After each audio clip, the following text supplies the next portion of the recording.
Being nice and being kind, ഇത് രണ്ടും നമ്മൾ ഒരുപോലെയാണ് കാണുന്നത്. സത്യത്തിൽ ഇത് തമ്മിൽ ഭയങ്കര വ്യത്യാസമുണ്ട്. നൈസ്നെസ്സും കൈൻഡ്നെസ്സും ഒരുപോലെ ആളുകൾ പറയുമെങ്കിലും അത് നമുക്കിടയിൽ ഉണ്ടാക്കുന്ന ഇമ്പാക്റ്റ് ഭയങ്കര വ്യത്യാസമാണ്. നൈസ് എന്ന് പറയുന്നത് അതൊരു പെർഫോമൻസ് ആണ്. സത്യത്തിൽ മറ്റുള്ളവർ അപ്രൂവ് ചെയ്യണം, അല്ലെങ്കിൽ കോൺഫ്ലിക്റ്റ് വരരുത്, ആരും അപ്സെറ്റ് ആകരുത്, അല്ലെങ്കിൽ ഇപ്പം സമാധാനപരമായ ഒരു സാഹചര്യം നടന്നു പോകണം, ഡിപ്ലോമാറ്റിക്കാണ്, ആർക്കും വിഷമൊന്നും ഉണ്ടാക്കാതെ നടന്നു പോകാനാണ് പൊതുവെ നൈസായിട്ട് നമ്മൾ പെരുമാറുന്നത്. നൈസായ ആൾ സത്യം പറയുന്നതിനേക്കാൾ ഒരു കംഫർട്ടബിളായ സ്പേസ് ഉണ്ടാക്കാനായിരിക്കും ശ്രമിക്കുന്നത്. അതുകൊണ്ട് നൈസ്നെസ് പലപ്പോഴും സെൽഫിഷ്നെസ് ആവാറുണ്ട്. കാരണം അത് മറ്റുള്ള ആളുടെ നന്മയേക്കാൾ നമ്മുടെ തന്നെ ഡിസ്കംഫർട്ട് ഒഴിവാക്കാൻ വേണ്ടിയാണ് നമ്മൾ നൈസ് ആകുന്നത്.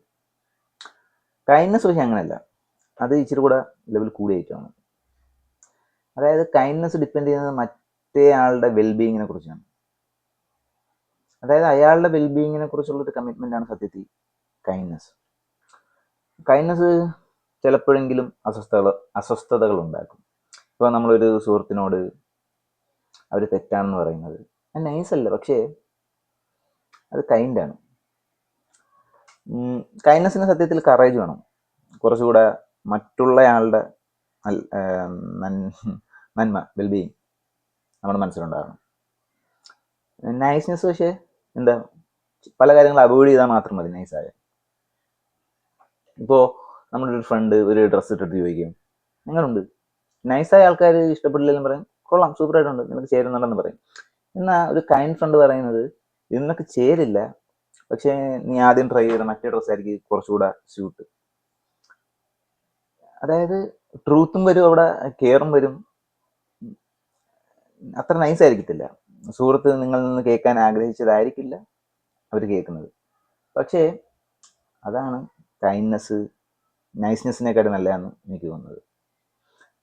ഇപ്പോൾ ഇത് ഡ്രസ്സിൽ മാത്രമല്ല ഒതുങ്ങിയിരിക്കുന്നത്. ഇപ്പോൾ ഉദാഹരണത്തിന് ഭയങ്കര ഇമ്പോർട്ടൻ്റ് ആയ കാര്യങ്ങളൊക്കെ വരും. ഇപ്പോൾ ഉദാഹരണത്തിന് ഒരു ഫ്രണ്ട് തെറ്റായ ഡിസിഷൻ എടുക്കാൻ നേരത്ത് നൈസായ ഒരു ഫ്രണ്ട് പറയുന്നത് നിനക്ക് ഡിസിഷൻ എടുക്കാം, ഞാൻ നിൻ്റെ കൂടെ ഉണ്ടാകും, ഉറപ്പാണ്, സപ്പോർട്ടൊക്കെ ചെയ്യണം, അതിനൊന്നുമല്ല ഞാൻ ഇതിൽ പറയുന്നത്. പക്ഷേ കൈൻഡായ ഒരു ഫ്രണ്ട് ആ ബിസിനസ് ഐഡിയ അയാൾക്ക് മോശമായിട്ട് തോന്നി അയാൾ പറയുന്നത് ഞാനായിരുന്നെങ്കിൽ ഇത് ചെയ്യില്ല, കാരണം ഇന്ന കാരണമാണ്, ഈ ബിസിനസ് വർക്കാകാൻ ചാൻസ് കുറവാണ്. നമ്മൾ ഈ കൈൻഡ്നെസ് കൊണ്ട് പറയുന്ന കാര്യം അവരെ അപ്സെറ്റ് ആക്കും.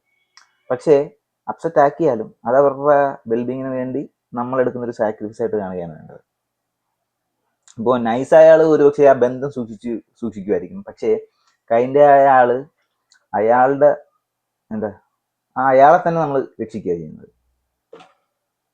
ഇപ്പോൾ സിമ്പിളായിട്ടൊരു ടെസ്റ്റ് വേണമെങ്കിൽ നമ്മൾ കൈൻഡാണോ നൈസാണോ അറിയാനായിട്ട് നമ്മൾ മറ്റേ ആൾക്ക് വേണ്ടി ചെയ്യുന്ന കാര്യം എന്തിനു വേണ്ടിയാണെന്ന് ആലോചിച്ച് നോക്കുന്നത്. അതായത് നമ്മൾ അയാൾക്ക് വേണ്ടിയാണോ ചെയ്യുന്നത്, അതോ നമ്മളെങ്ങനെ അയാളുടെ മുമ്പിൽ പ്രസൻറ്റ് ചെയ്യപ്പെടണം എന്ന് വിചാരിച്ചാണ് നമ്മളൊരു കാര്യം ചെയ്യുന്നത്.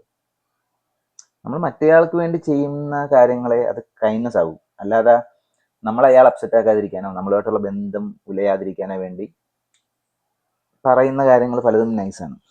അത് റിലേഷൻഷിപ്പിലും നല്ലതല്ല, ഫ്രണ്ട്ഷിപ്പിലും നല്ലതല്ല, ഒരിടപാടിലും നല്ലതല്ല. സോ ഞാൻ വിചാരിക്കുന്നത് ഭൂരിഭാഗം ആളുകളും നൈസാണ്, പക്ഷേ കൈൻഡായ ആൾക്കാർ ഭയങ്കര കുറവാണ്. കാരണം കൈൻഡ് ആകാൻ കുറേ റിസ്ക് എടുക്കണം, അതിൽ കുറേ റിസ്ക് എലമെൻസ് ഉണ്ട്. ബൈ.